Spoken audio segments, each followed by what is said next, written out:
Hello and welcome everybody to episode 20 of the Casual Spikes podcast. I am one half of your hosting team, Crawday23, aka Dakota, here on YouTube.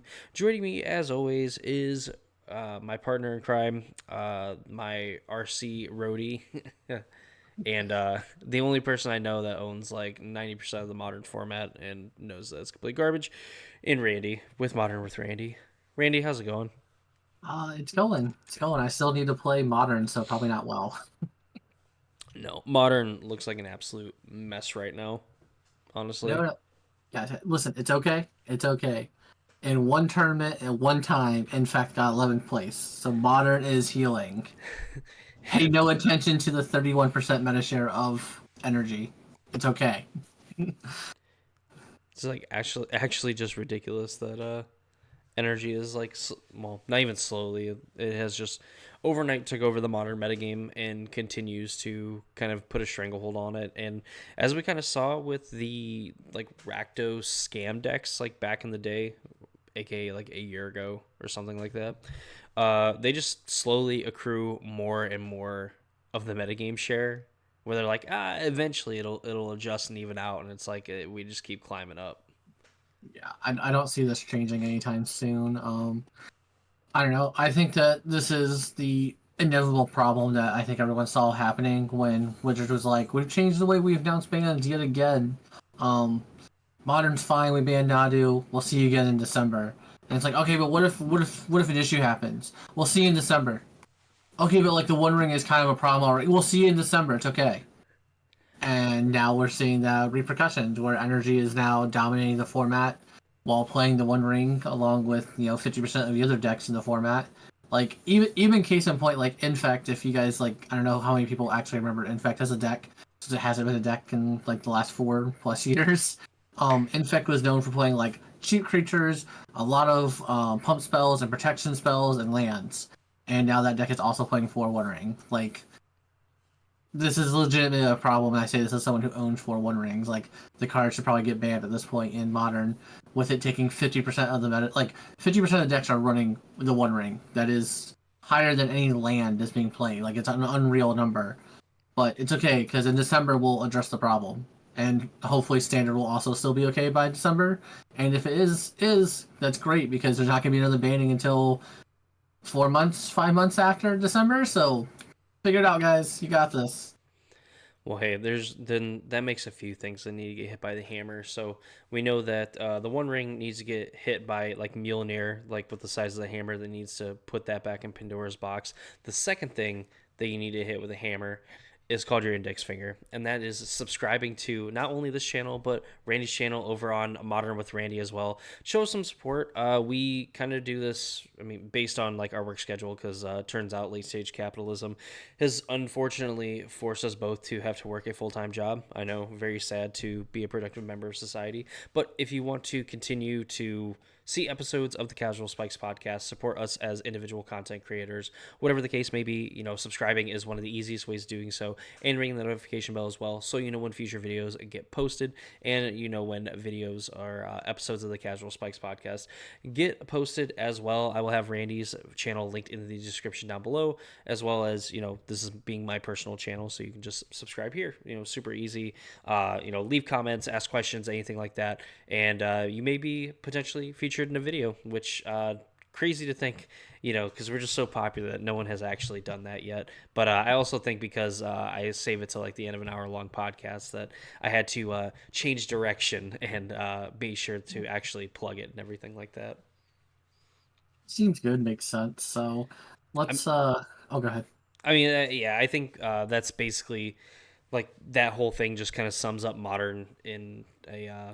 in a shell, and can actually at least segue more towards I think the meat and potatoes of this. Like that was just a little tasty like 2 leaf salad with some like expired Caesar salad dressing, because that's about how enjoyable the modern format is right now, and that comes from a person that for a long time, like I've stood on business that modern has been like the best format in Magic, and right now it has, we went from Nadu summer to Boros energy slash autumn. So you know Yeah. by the time we end up getting actual snowfall here in insert state here. We're gonna go through like two toxic modern metagames. Yeah. I say so we should probably talk about maybe the most playable format right now in modern or in modern in Magic.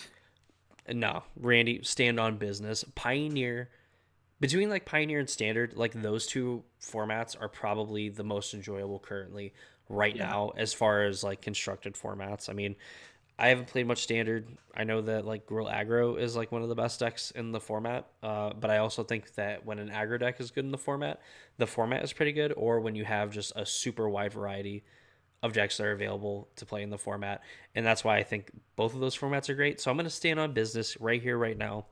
At the current state of the Pioneer metagame that we have right now, I think Pioneer might be, at the very least, the best constructed non-rotating format that we have in Magic right now.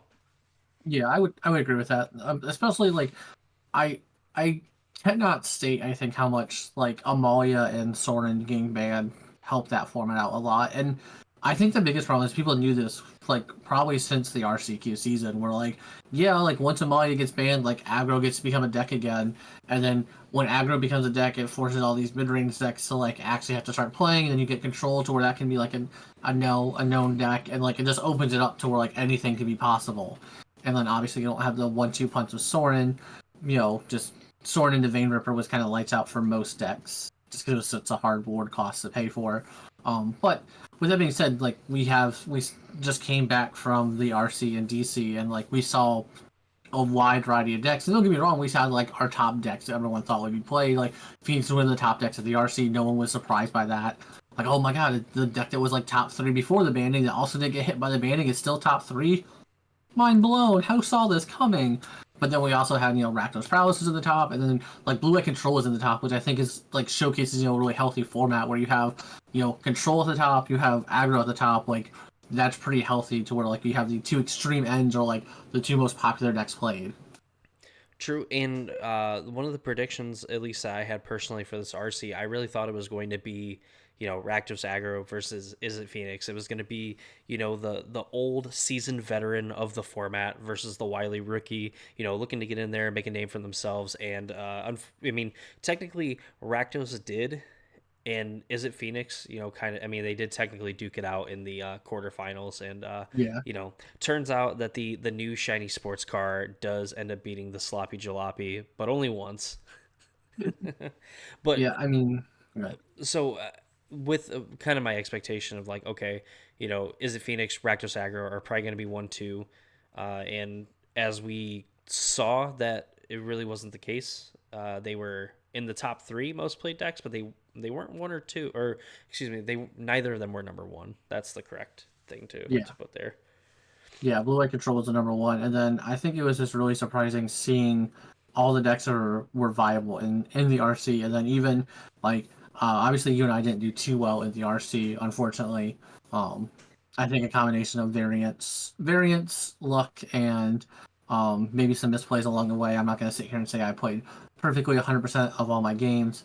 I will say though that it was an 1,800 player tournament. Like you needed some amount of luck on top of your skill to get there.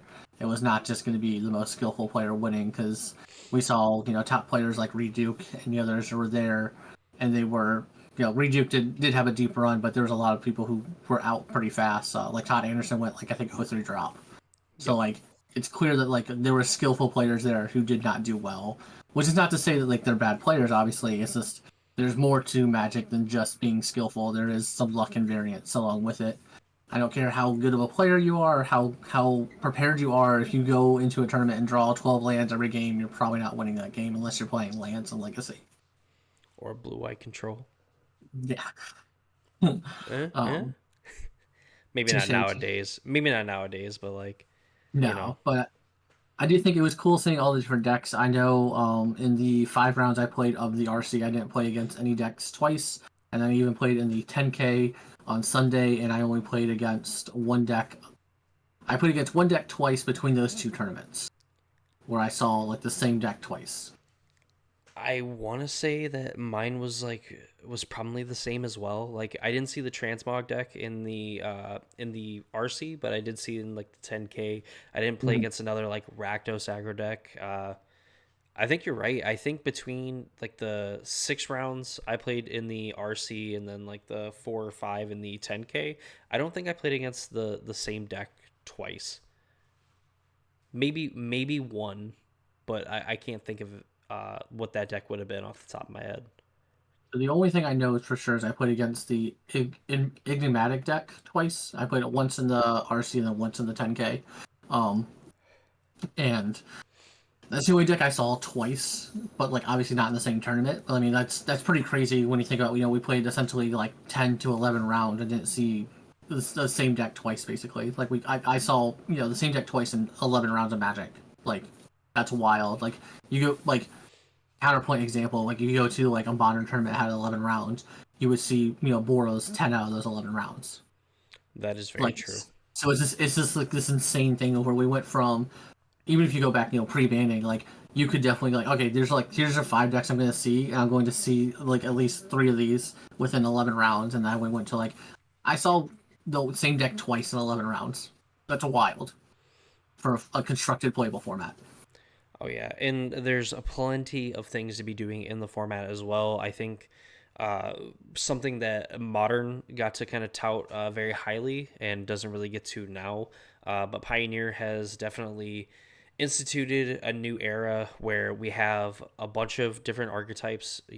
In these like macro archetypes, we have a few decks in those macros that are actually viable, between multiple aggro decks, multiple different styles of control, combo, mid range. It's pretty deep, honestly. Like it's kind of unfortunate that we're in the like modern RCQ season and we have, standards a great format right now, pioneers a great format right now, and the one that people have to necessarily care about is arguably the worst, and we can't enjoy the renaissance that these two new formats are having.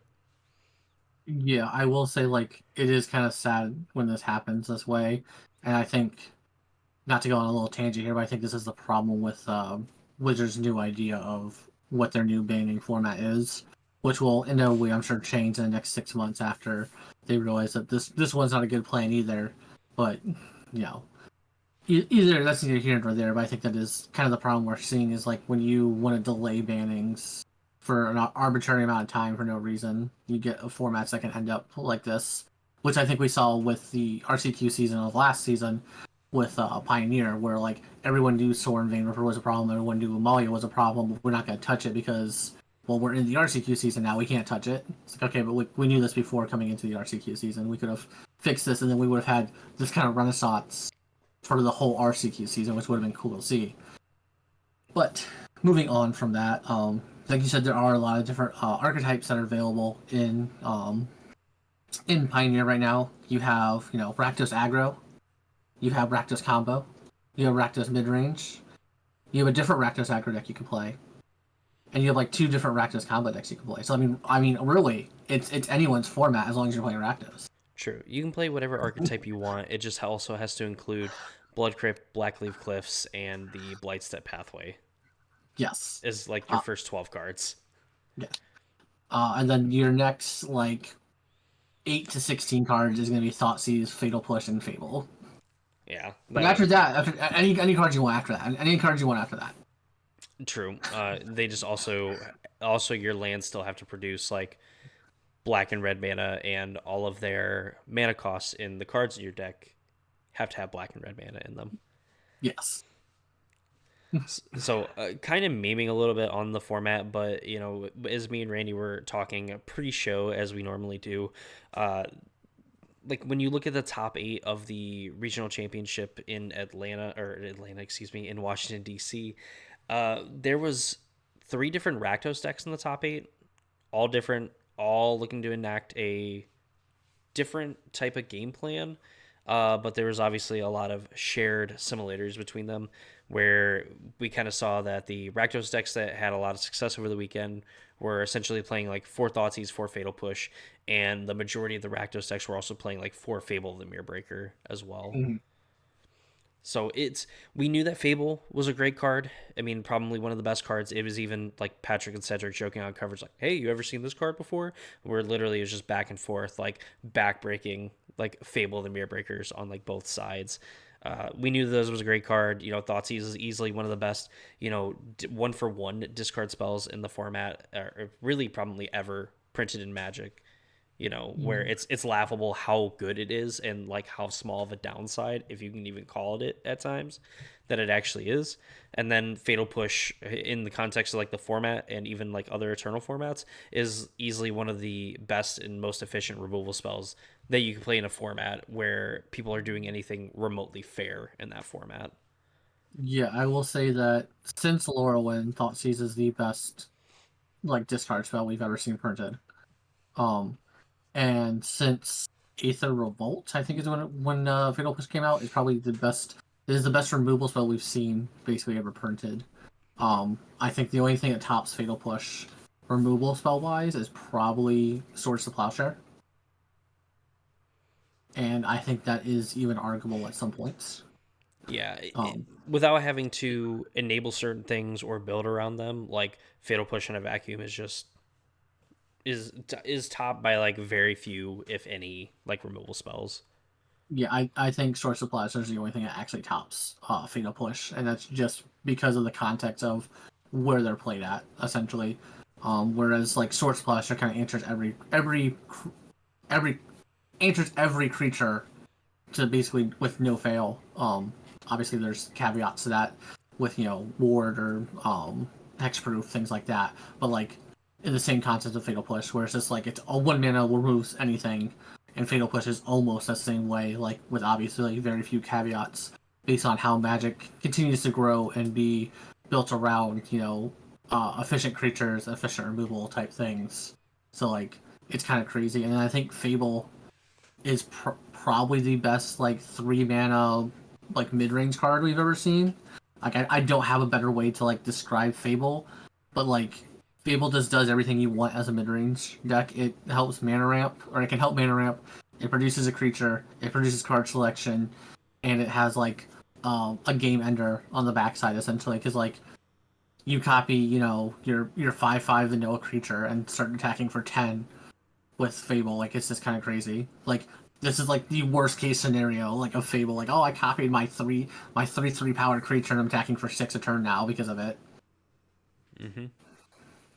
Yeah, it's Fable is like the Swiss Army knife of like just the red base decks, and really a lot of the times the only reason to play red in some of these decks where Fable for like like you were saying the mid range decks, it's going to give you a creature, it's going to be able to attack, like you have to use a removal spell on the creature or you're just going to get so far ahead on mana, and in a format where I think is so important to double spell and triple spell as early as possible, and then find a way to like continue to do that throughout the game to either overwhelm your opponent or just create so much of an advantage that your opponent then has to kind of answer back with their own double and triple spells, but like they don't get to enact their game plan. It's like their spells are now trying to answer your spells and what you were doing.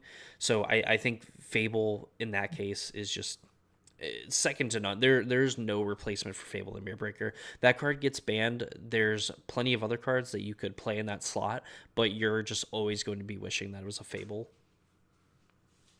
I do think we have gotten to the point where like Fable is a questionable card of doesn't need to be banned.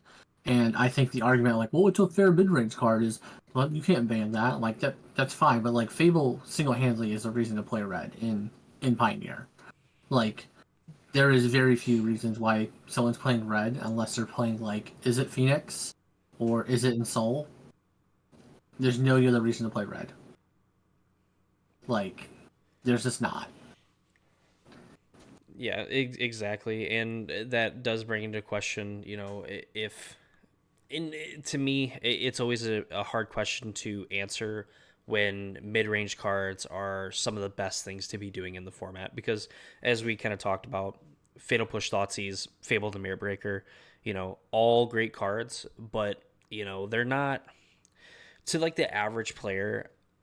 I mean, they're miserable to play against when you end up playing against them. But like to the average player, they look at it. It's like Thoughtseize. Like I only get a card out of your hand, but I lose 2 life. That sucks. Fatal Push. It's not a hard removal. It doesn't kill every single creature for 1 mana, and I have to trigger Revolt too. Like so, it's only ever gonna kill like a 2 power or a 2 cost creature.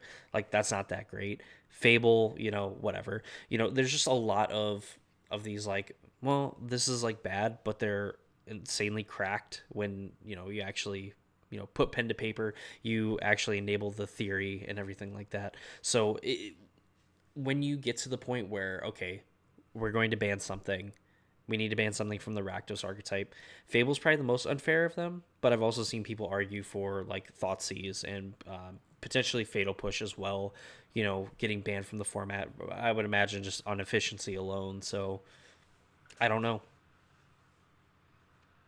I think I don't know. I kind of in this weird camp where I think the Fable needed to go for a long time because I think Fable is the same as Expressive Iteration was, where it's a very good like 3 mana card now, not 2 mana, but like it's just so efficient and like when you're top decking, 95% of the card, like when you're playing Fable, like that's the cards you're hoping to draw when you're in like the top deck war, or like the like I have 1/2 cards resources versus my opponent's 1/2 card resources.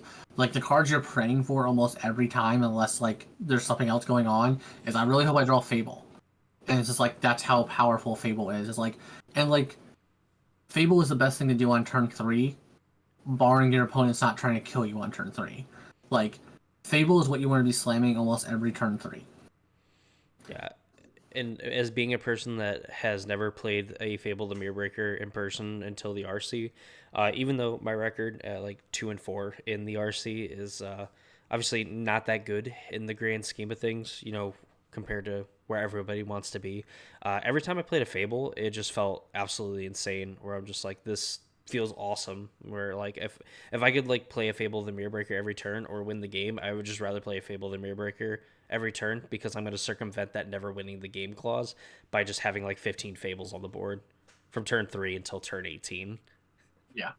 I will also say I think the best way to describe Fable, like Fable on turn 3, is the same feeling as your Ragavan connecting on turn 2.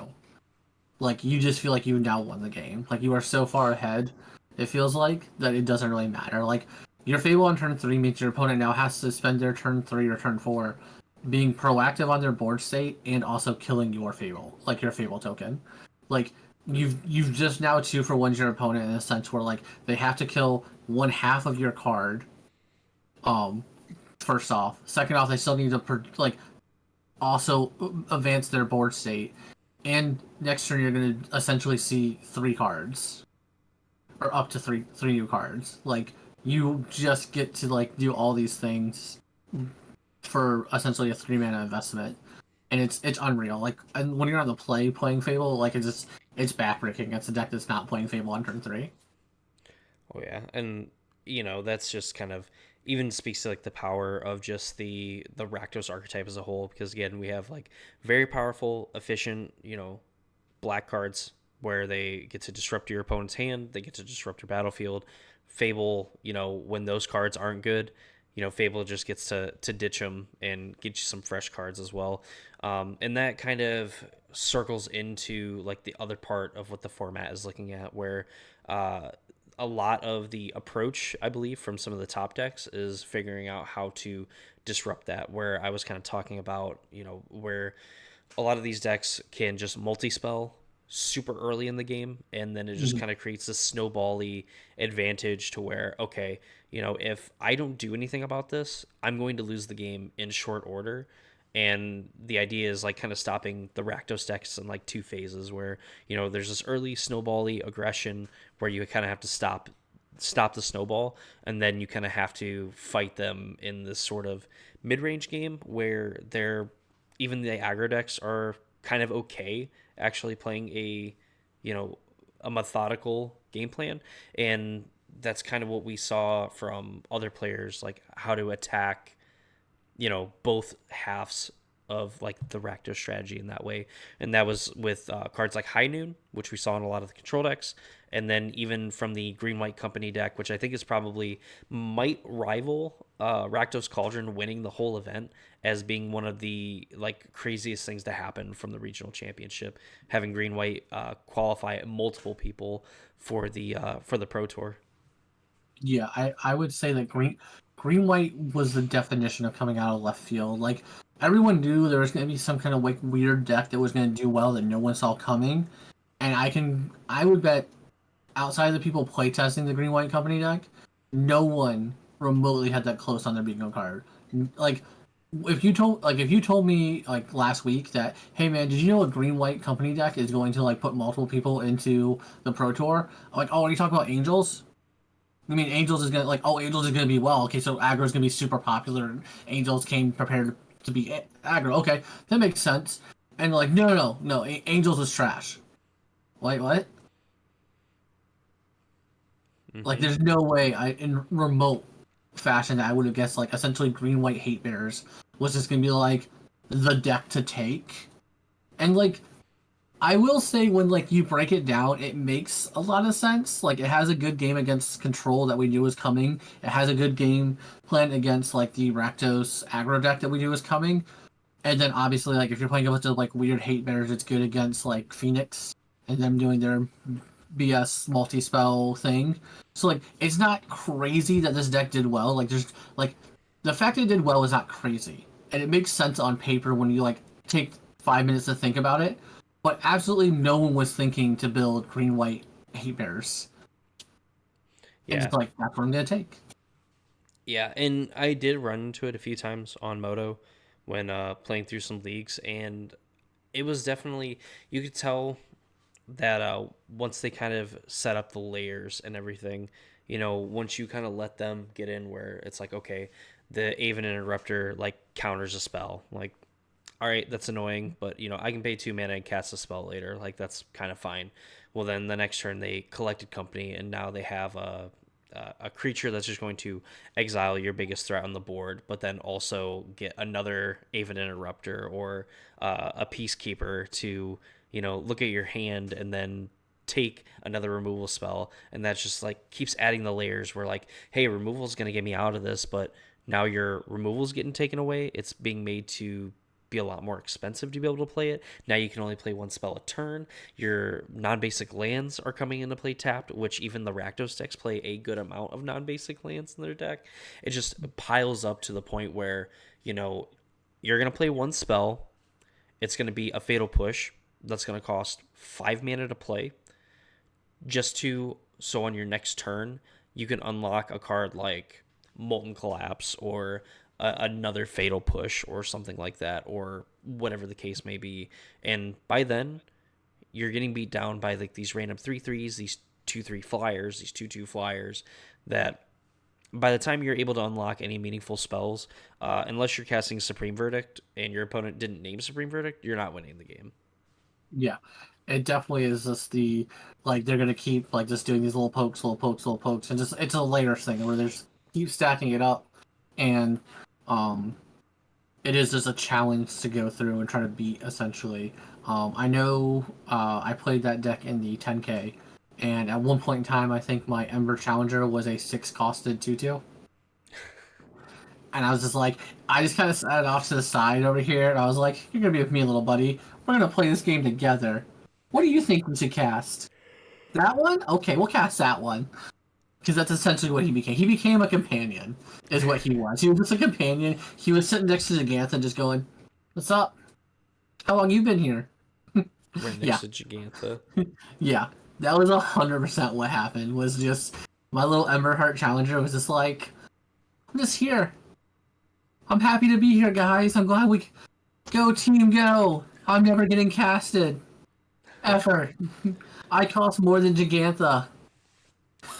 I was gonna see how long this Gigantha would actually be able to stick around, but it's just gonna sit right in front of here, so I can stare at it a little bit.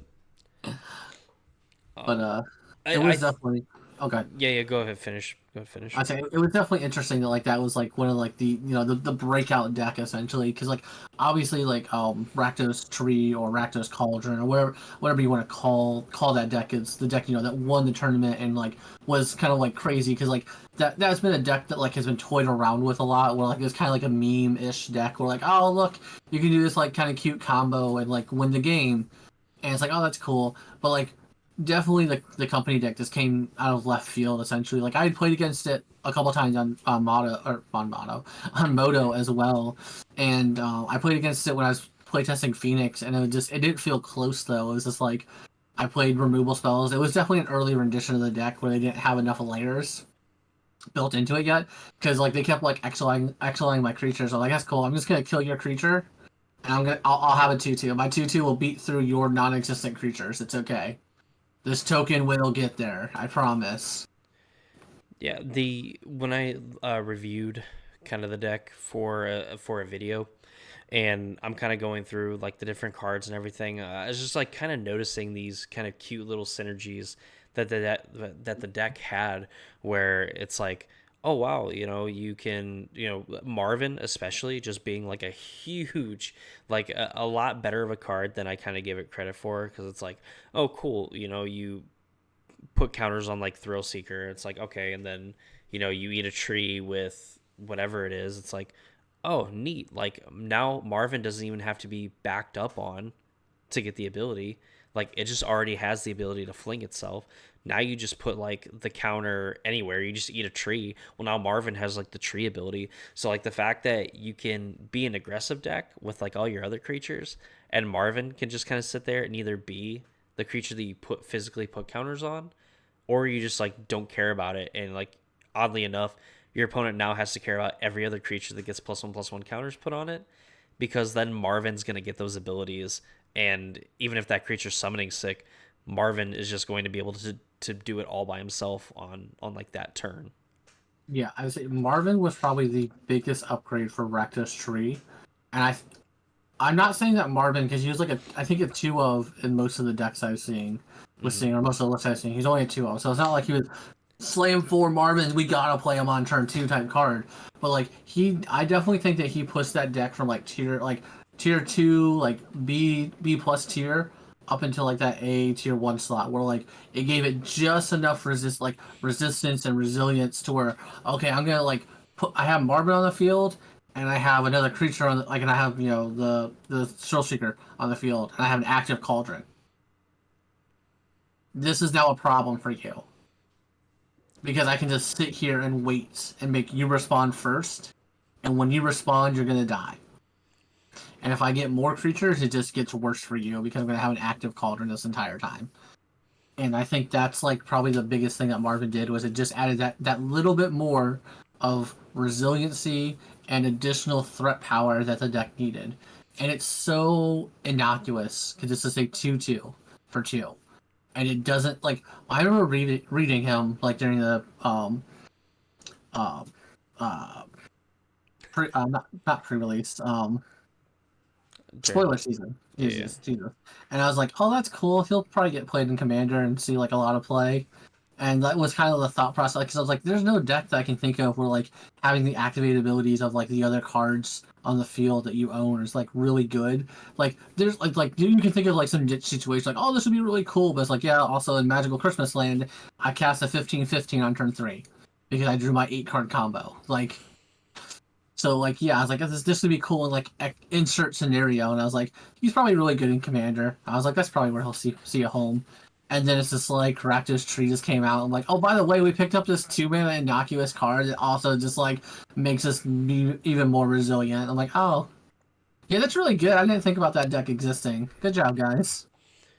Yeah, and really like this whole deck kind of tied together by like Cauldron, like Agatha Soul's Cauldron, which I think was more or less relegated to just being like the Yawgmoth card, where people were just playing it and like this is really good, and then some of the other like scalesy type decks, like where you care about the +1/+1 counters, it has like the minimal upside of being technically graveyard hate for your opponent or whoever.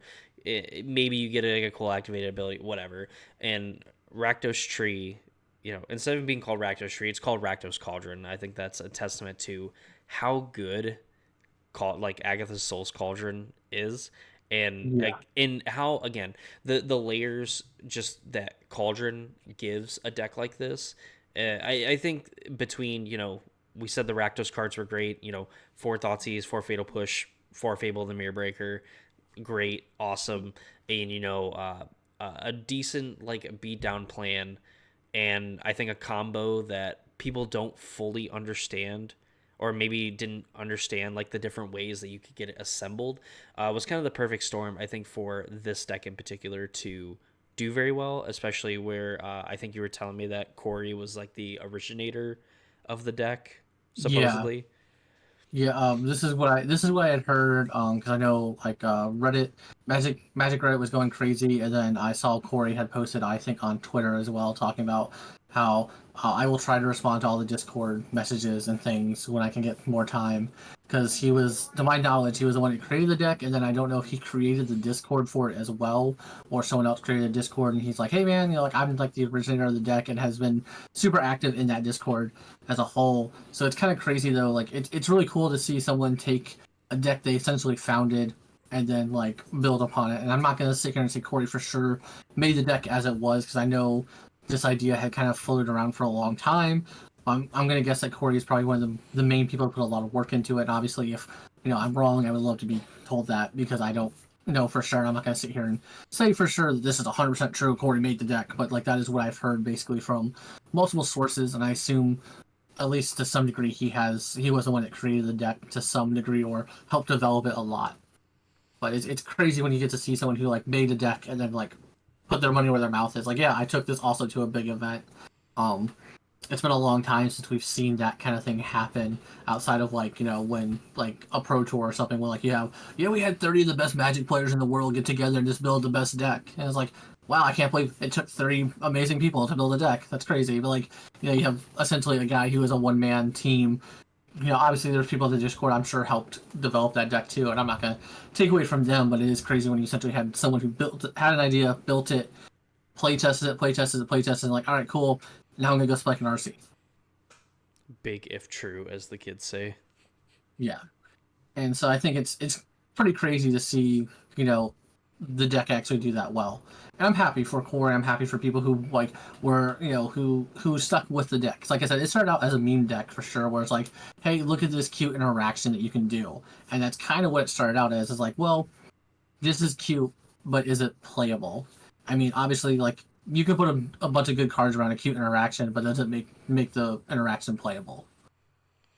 Yeah, and I think I'm gonna say the thing that I think worked in Corey's case was the fact that I think from everyone kind of being worried about like the aggressive decks and really the fact that so many people were playing all these discard spells. Not saying that you end up discarding the like creatures and stuff, but the fact that these creatures have like a second shot at doing something where Thrill Seeker's on the battlefield, cool. Like Thrill Seeker is going to be able to put a counter on itself, have all these abilities of tree, and do its thing on its own. But then if you kill it, then you still have to get rid of the cauldron because then they just get rid of the Thrill Seeker, who then gives the ability to something else. And then now you're like, oh, once cauldron has these two things on it, cauldron is going to be able to eat a creature and then make that future creature a threat or right now a threat. Or you play a future Thrill Seeker and it's going to be able to put counters on something and it's going to be a lethal threat or counters on itself and do the thing. So there's just a lot of things going on with this deck. And I think it was just the perfect storm of, Rakdos is probably one of the best color combinations. He had all the right cards that you would need to succeed, I think, currently in the format, in the Rakdos colors. And maybe a little bit of people not fully understanding how the combo works, plus the fact that the deck kind of plays in two different phases very well. It can assemble the combo quick, and in other cases it doesn't need to do it very quickly because it can either beat you down or eventually just kind of grind you to the point where it's just going to put it on board, and now you're going to have to top deck a removal spell, which means that as long as I'm top decking creatures, you're eventually going to run out of removal spells. I'm not going to run out of things to trade life totals with you and fling at you. Yeah, I will say I think the best part, Rakdos, the Rakdos tree or like the Rakdos Cauldron deck. I will say the thing that I think it makes it the best about it, or like the thing that it has going for it the most, is simply put, is it's like the old way Splinter Twin used to play, where it was just like, all right, my game plan one is just gonna be control the board, and then if I happen to win just through my combo, great. If not, I'm gonna still also like control the board. Only in this sense, Rakdos is going to like, well, I'm gonna beat you down with all my 2 and 3 drops. And then if I get to a point where like, oh, you're tapped out, or oh, you have no cards in hand, okay, I'm gonna go for the win. Like, and the downside to this is that the Rakdos tree Cauldron deck has to play essentially only like, I know they don't play. I don't think they play 4 trees, but they have to play 4 bad cards in their entire deck, and that's the tree. Like the tree is definitely the worst card in their deck, and like you still have like Fable to discard it. You have ways to get around having it in your hand. Corey played 4 copies of it in his deck. Okay, I wasn't sure if he was playing 4. I know a lot of decks I saw running around with like 3. I so through the iterations I've seen like 2 trees to 4 trees, and so I wasn't sure how many he had played in it because I looked at his list, but like I didn't like memorize his list. Um, but like, so you get to play all the best Rakdos cards, and you have to essentially play 4 bad cards in your entire deck. Like, Corey, Tree's a bad card by itself. When you're doing what he's doing, it becomes a playable card. But like, if you were gonna build like a red black deck, you would be like, oh, Tree of Perdition, gotta slide that into my deck. It's good. Corey, don't listen to him. If you're sleeving up the Tree of Perdition, then by God, I will do it alongside you. I have a new leader in life. You know, it used to be the people that would play these Grixis Shadow decks. Now I'm in on the tree. I think, in fact, I'm gonna strip all the leaves off the trees I have in front, and I'm gonna find a way to paint them black, just so I have Tree of Perdition in my front yard. I am that dedicated. Take me under your wing. I want to be able to fling trees and dolls at people. But no, it's definitely a good deck. I think a lot of I think it was a good deck for the RC. I don't think obviously the meta's not going to evolve into like, are you playing Rakdos Tree or losing? But it's definitely going to be like now another contender for a deck to play, right? Like it's something to play, and I think it's just another good deck in the format. Yeah, I think it's kind of I don't think people are really gonna pick it up. I think the of the Rakdos decks, it probably is on the I would put it on like the harder end of the spectrum to play. I think that not never saying that a deck is easy to play, but you know when you have like Rakdos aggro feels very much like a plug and play kind of deck. When you see decks like maybe not even Rakdos mid range, but in Rakdos mid range, I feel like a lot of the time if you just understand that you're not having any resistance and you just curve out. You know, you have some very powerful cards at all points in the game. So like, I won't say that that deck's necessarily easy, but you know, all the Rakdos decks that just want to curve out and do their thing, awesome. I think the Tree of Perdition deck, like, yeah, you have the ability to win the game super early, but at the same time, not really, and it's going to be kind of a grind fest a lot of the time. So I think Rakdos Tree is like the same way as Yawgmoth is in modern, or was in modern as a whole. Where like when you see like you have like the 2 versions of it, where like Yawgmoth is like, oh, I went 1, 2, 3, 4, and I won because I had 2 young wolves and a Yawgmoth in play going at 20 life. And then like, oh, I just turn 3 played Fable, discarded on turn 4 my tree, combo killed 1. It's like, cool, man. I don't know why. I don't know. This deck's easy. I don't know what people are thinking about. And then you have like the games where you're just like going back and forth, and you're playing the beatdown plan, and then you're also keeping track of what's going on with your cauldron, and also keeping track of like what life is my opponent at. Does it make sense to like eat the tree here? Do I tap out here? Do I do this here? And like, you just have like these multifaceted points, and like it makes it challenging for your opponent too, because like they have to think about like 6 different plays ahead that you could also be doing at any time, but you're also trying to think of that at the same time. Obviously, I think like it's just very different degrees, right? It just depends on how your turns work out, right? Because like it's very easy if you just like curve out and win on turn 4. Like, oops, I did the thing, I won. And then it's also just like it's turn 20. On turn 17, I should have done this, and that's why I lost the game.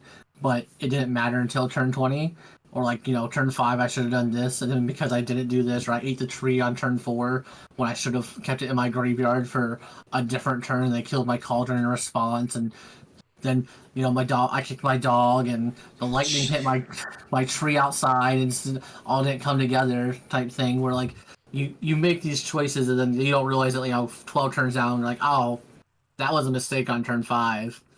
I should have known that. And it's like, well, you didn't because you don't have the reps with the deck. Yeah, definitely. As far as like the Pioneer format's concerned, uh, Rakdos, good, very Yeah, good, arguably better than any other color combo in the format.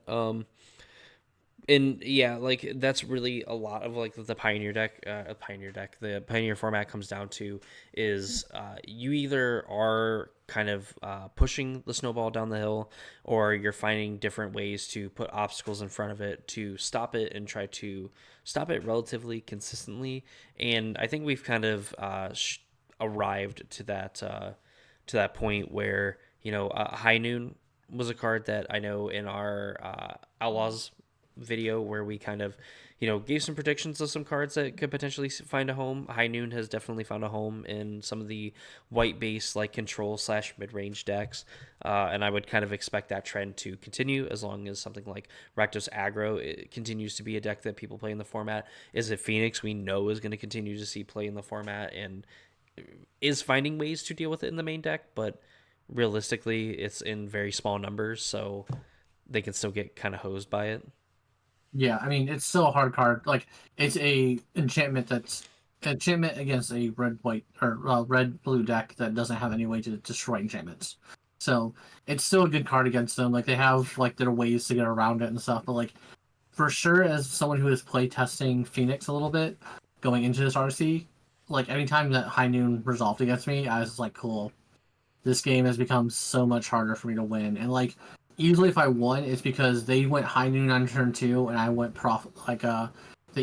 Prof's Edict on turn 2. So that way my creatures were now threats. And it was just like, one counter at a time, we will chip in damage. Eventually you will, and then yeah, it just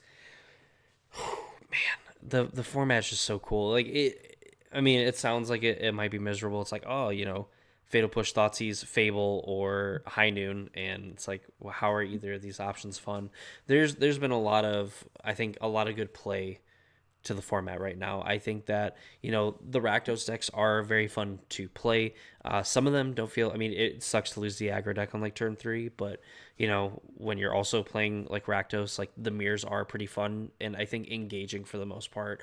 I think control, like blue white control, just being a viable deck in the format is a good thing. And then like the things, the way that it attacks the format as well is obviously just very good for the deck itself. It's a format that I think is worth trying. Like I think if you're playing modern, you're kind of getting burned out on modern. Play some Pioneer. Like the format looks great. There's plenty of different decks that you can play. I think like the top 6 or 7 decks from the RC, when you look at the day 1, day 2 metagame, basically just slotted in right there. You had the number 1 deck was the number 1, number 2 was number 2, number 3, and so on.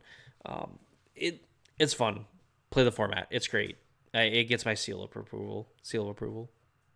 As someone who hates Pioneer, who's hated Pioneer for a long time, and only played it reluctantly because it was the RCQ season, um, it was definitely a lot more fun playing. And like I said, I did terrible at the RC, and I still had fun like playing against different decks and stuff. It never felt like it was just like there was never the drudge of like, oh good, I'm playing against uh, insert deck name for the 4th time this today. Congratulations, I'm really happy to be playing this matchup again.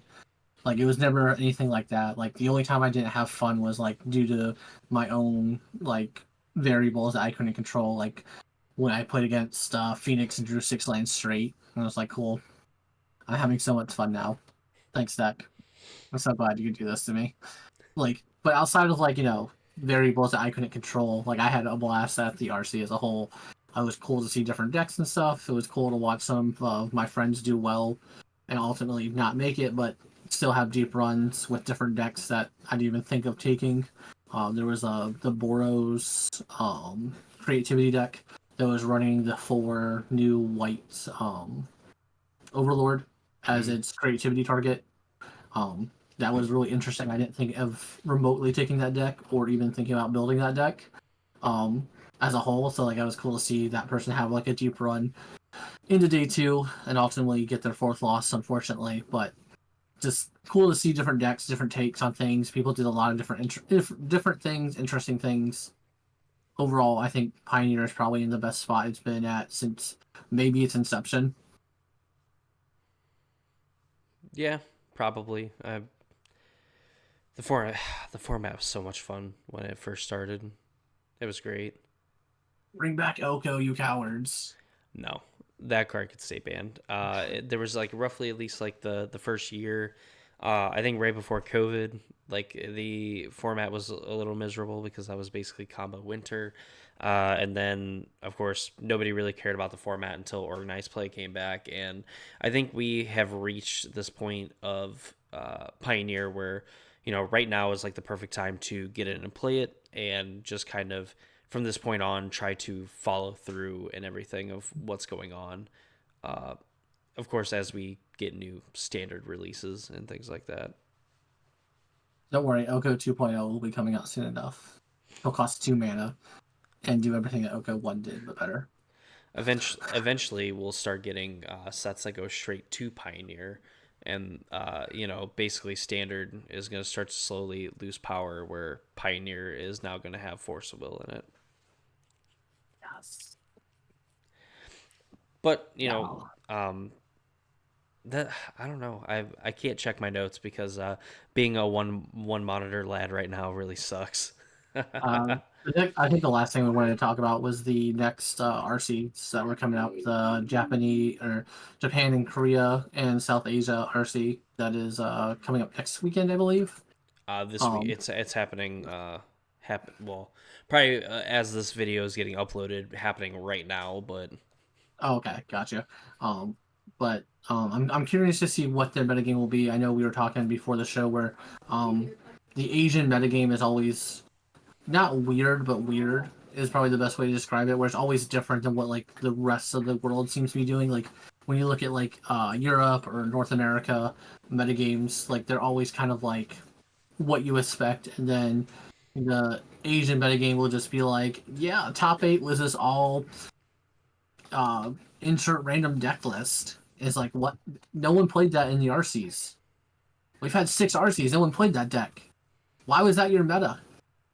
And it's just like it's good. And then you'll try to play it in your local tournaments and go 0-3 drop and go. I don't know how anyone won this deck. I don't. What did they do? I don't understand.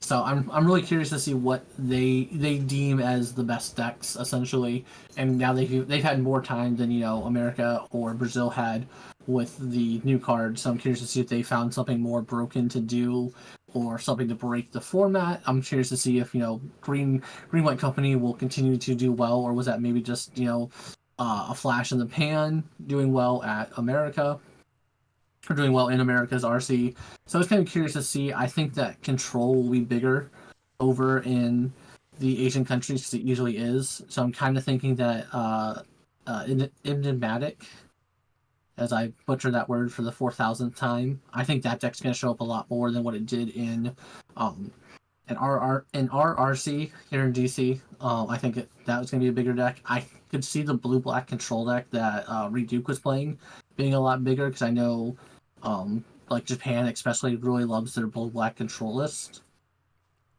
So I'm interested to see if those two decks do better than what they did here as a whole. But outside of that, I don't think there's going to be anything too crazy besides like I'm sure there'll be some deck that once again no one thought about and just like and from the top ropes, here comes insert crazy deck that no one has played in the last 6 years that just takes out the whole tournament.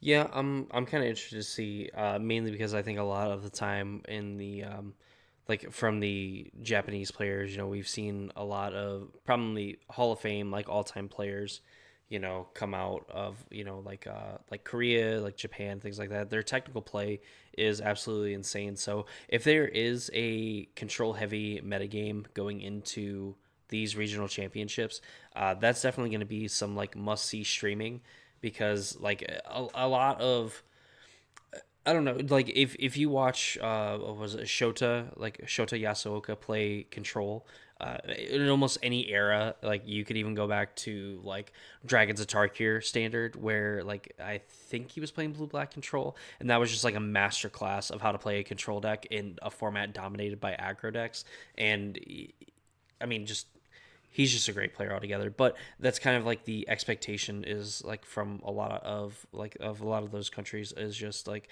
very clean, very technical play.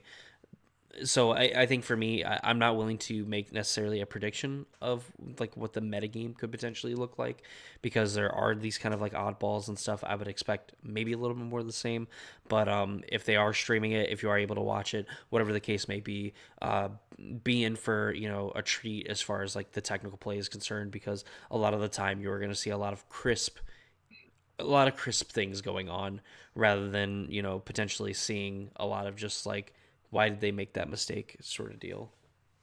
Yeah, I will say that Reed Duke played the blue black control list at the RC here in America, and I will say he's a great player. I'm not going to knock Reed Duke by any means, but I will almost guarantee that there's a blue black player in the either Japan Korea or the South Asia one that they will probably be more crisp and better. You'll see probably different lines that like even Reed Duke himself would have missed just based off like the technical plays you usually see when the Asian regions are playing control decks. And that's not remotely a stab or a knock at Reed Duke. It's just kind of what we've come to expect out of the Asian regions when it comes to control. Mm. I I can't stand for this slander. It's not slander. It's just truth. It's like in what was it Talladega Nights where he says like with all due respect like I'm sorry you got experimental surgery to get your balls removed. Like you just can't say whatever you want when you say all due respect. But it's going to be interesting to see. I know that like I said at the beginning of the show, I really, really, really want to keep watching Pioneer. I want to keep playing Pioneer. The format is awesome right now, and I really hope that there is at least some kind of streaming or some kind of like casting for these events, like whatever. If there's no commentary, or if obviously there's commentary in a language that I cannot understand, or whatever the case may be, I am still 1,000% locked in to watching these matches because I think the plays there, I think that how the different decks that are at the top of the metagame and how all the decks in general interact with each other are very interesting and very much like worthwhile into looking into. So if you are able to watch either this regional championship, watch some of the previous, from the United States regional, and then any ones in the future, I highly recommend it because, like I said, as of right now, the format is absolutely amazing. Yeah, I can't. As someone who has been a long time like Pioneer hater, for lack of a better word, Pioneer definitely feels like the healthiest it's been since its beginning. Like it feels very healthy. It feels very clean. It feels like you can pretty much register whatever deck you want to and still do well at like your local 1K, 5K, 10K, insert whatever events going on around you. So I do think that's really great that like we have this kind of situation where you compare it to like the RCQ season right now with modern, and it's kind of like, well, you can register Boros energy or you can register the deck that's getting second place. Also true. So, but I don't think I have anything else to say or praise Pioneer for at this point. No, I don't think I do either. This is kind of like the period of time where, we're going through regional championships that, of course, are a different format from the qualifying season we're in. We do have Worlds coming up towards the end of the month here. I believe in like 2 weekends now. Uh, like two Yeah, weekends something after like that. this one. Yeah. So that one's going to be standard as far as I know. Like the standard format's really sweet. So that's going to be a really cool that's gonna be a cool world championship to watch. Be sure because I know at least on my channel, I'm gonna try to do pretty similar to the coverage I did for Modern Horizons 3, where we're gonna be like recapping every single day of the World Championship, we're going to be going in depth on the top 8 and everything like that, and the meta and everything like that. So, be on the lookout for that. I know we're going to do some stuff here on the podcast as well for the World Championship. I'm going to have to brush up on some standard, knock the dust off of my arena account, and start jamming the ladder so I can get an idea of what's going on.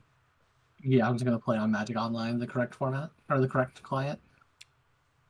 Whatever, get your Excel spreadsheets out of here, loser. I will keep my Excel spreadsheets.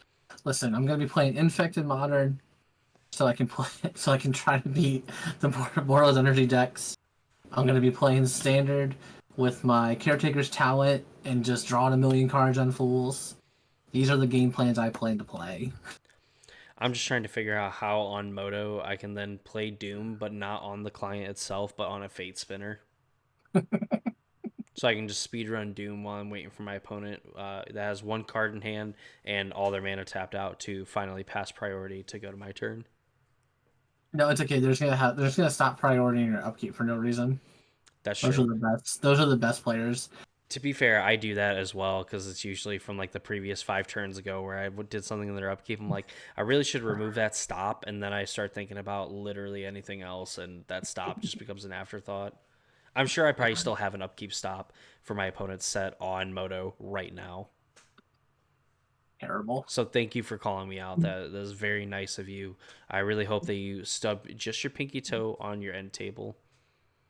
Joke's on you. I don't have an end table. I hope there's a 2x3 Lego brick, from your childhood, just somewhere underneath of it, literally anywhere, and you step on it. I don't care where the Lego brick comes from, honestly. Like I might even just buy a Lego set and like throw it into your like front yard or whatever. You go to leave to go to work, and for whatever reason you're barefoot, and then you're gonna step on all of them. I'm so glad we're friends. I can't Yeah. imagine you as an enemy. And then I'm gonna pick up all the bricks. I'm gonna take it back to Walmart and be very upset the fact that it looks nothing like the picture on the front of the box. Yeah, you've made me distraught. You've slandered Reed Duke. You talked about being a Pioneer hater, and on top of all of that, you just keep continuing to say slanderous things. I can't. No, I can't stand for this. Well, a good thing you're sitting. Yeah, that is very true. I'm not willing to stand because then, just like my work told me, you'll find out that I am technically obese, which is crazy to think. Not obese. I mean, maybe not physically looking, but by all metrics from like the 1940s, I am. But Oh, anyway, that's enough. That's enough of that. I've derailed this podcast long enough. So thank you all for watching episode 20. Be sure to subscribe to my channel, subscribe to Randy's channel if you want to see more videos from both of us. We talk basically mainly about whatever the RCQ season currently is, or whatever yeah. is going on, and it seemed to be a rotation of all 3 formats anyway. So if you want more modern Pioneer stuff, check out both channels. The Randy's channel will be linked in the description down below. If you have questions, comments, concerns, whatever, feel free to leave them on the podcast. I know that I try to reply to whatever ones that I can. There have been some decent questions that have been asked, or some opinions being shared as well. So I do appreciate that. Helps with the algorithm. Helps with things and stuff and whatever that I greatly appreciate. I'm sure Yes, I Randy think. would too if he looked at it. I try to look. I forget about the podcast questions. I forget to go look at your channel to look at the podcast and see who has commented. I'm uh I'm too busy trying to make shorts and like get the channel just slowly growing more and more. Yeah. Whatever. Come up with more excuses. Listen. You have an actual following. I have some people that think that I do some neat things. Um, shoot, what's I gonna say? I don't know. Well, probably next episode. Where I mean, we're gonna be coming up pretty close to the World Championship. So I would imagine either next weekend, like episode 21 or episode 22, is going to be probably previewing the World Championship, and we'll probably have to do it the week before since the event will actually start on Friday. Yeah, we'll probably start doing a deeper dive into standard and kind of explaining what's going on in standard, what decks we expect to see in standard. Will the boogeyman of green red kind of take over with its new ley line, or is it, excuse me, or is that all kind of smokes and mirrors? I have a feeling that the red green ley line deck is not going to be the broken deck in the format. I think that it looks really broken on best of one in arena, but we're playing best of three real magic, so it's probably not going to be nearly as good as people think it is. So you say, Mr. Slanderer Man. Look, I'm just going to keep slandering all day. No, because I get to control when the episode ends. And it's going to be right now. You can't cut out the entire episode. I've slandered the entire episode. I'm just going to put a black bar over you completely and then mute your audio so then it's only me talking and they're going to wonder why I'm talking to myself. It's all right. People already wonder that about me. Anyway, have a good night, everyone. Thanks for tuning in the episode. Like I said, hopefully next weekend or the weekend after, whatever it is, next episode, we're probably going to be diving into standard, talking about the world championship, kind of some of the expectations and things of that nature. And possibly, if something happens to the modern format, I don't know, like someone throws a rock at it and breaks Boros Energy's window, that'd be pretty sweet. At least it would have to use some tax dollars for that weekend so that it would let someone else win a tournament. That would be kind of cool. But yeah, that's going to do it for me. I'm Dakota. That's Randy. And this is the Casual Spikes podcast. And we will catch you all in the next episode.